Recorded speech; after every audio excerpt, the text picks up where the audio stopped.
This week we head for the ancient and historic city of Cordoba with our American friends Paul and Jana. It's now 2018 and our friends Paul and Jana fly in all the way from Colorado to join us for a few days in Torremolinos. I think the jet lag has caught up with Jana, but Paul joins us for a trip out to the beautiful gardens of Molino del Inca, a delightful botanical garden on the edge of town.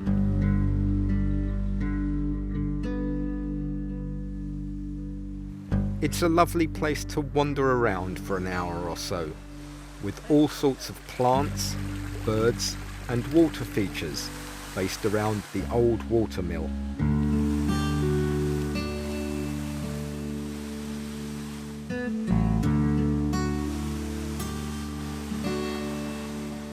There's even a Japanese garden.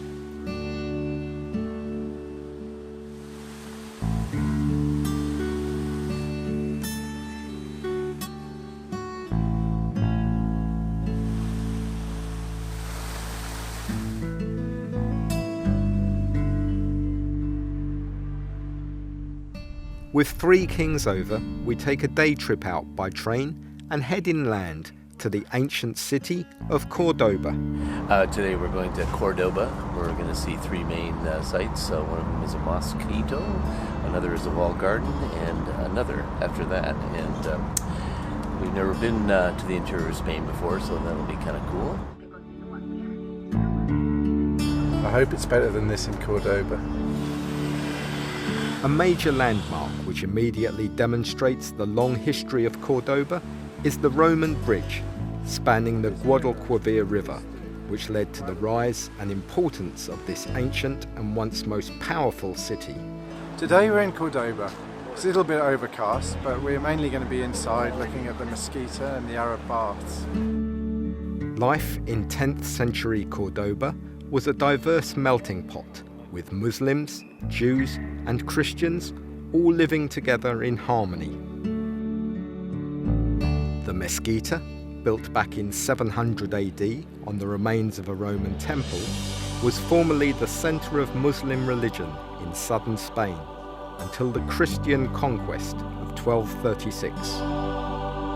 The Christians seized power and took over this incredible building and built their cathedral right in the middle of it.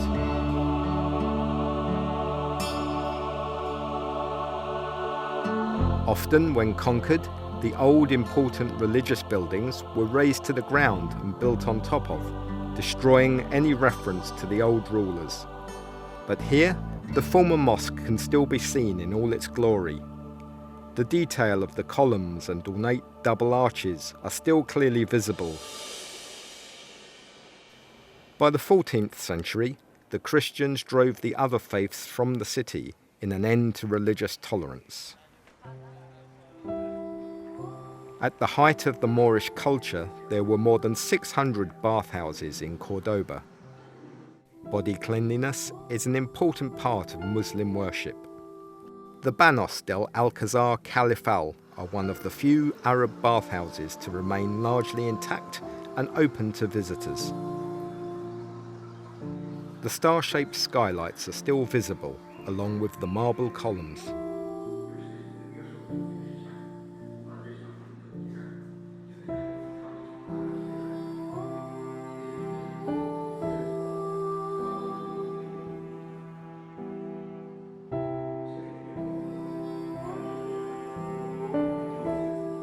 Time for some lunch, and what else but tapas. I persuade Paul and Jana to try some padron peppers.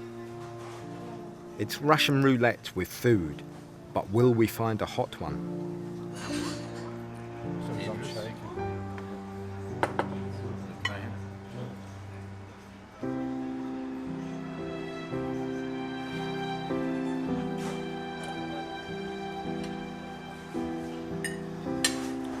Get it? That's a habanero shape.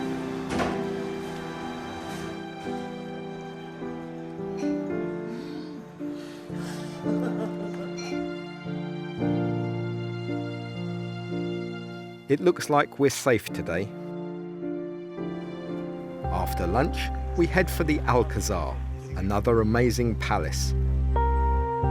Built in the 14th century to house the new ruling Catholic monarchy on the site of an older Visigoth palace. They constructed extensive spectacular gardens and fountains inside the walls. These are a delight to wander round, and for visitors staying locally, they are colourfully lit up at night, and the fountains dance a beautiful choreographed routine to a musical light show.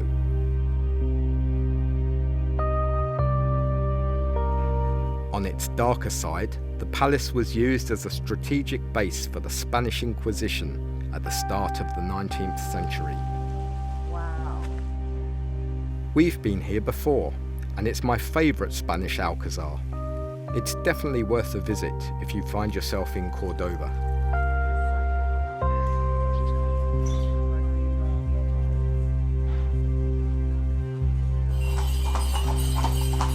We take a wander around the Jewish quarter and the lanes around the Mezquita, where there is much shopping to be done around the local craft shops. Ah, beer. Good idea.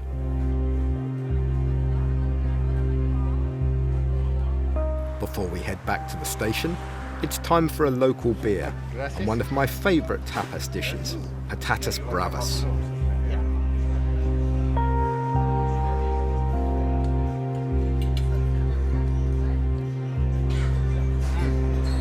So I'm pretty sure that's it.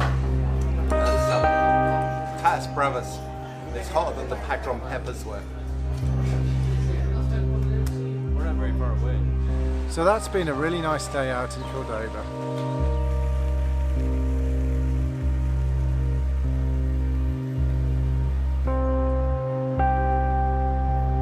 It's time to make our way back to Torremolinos.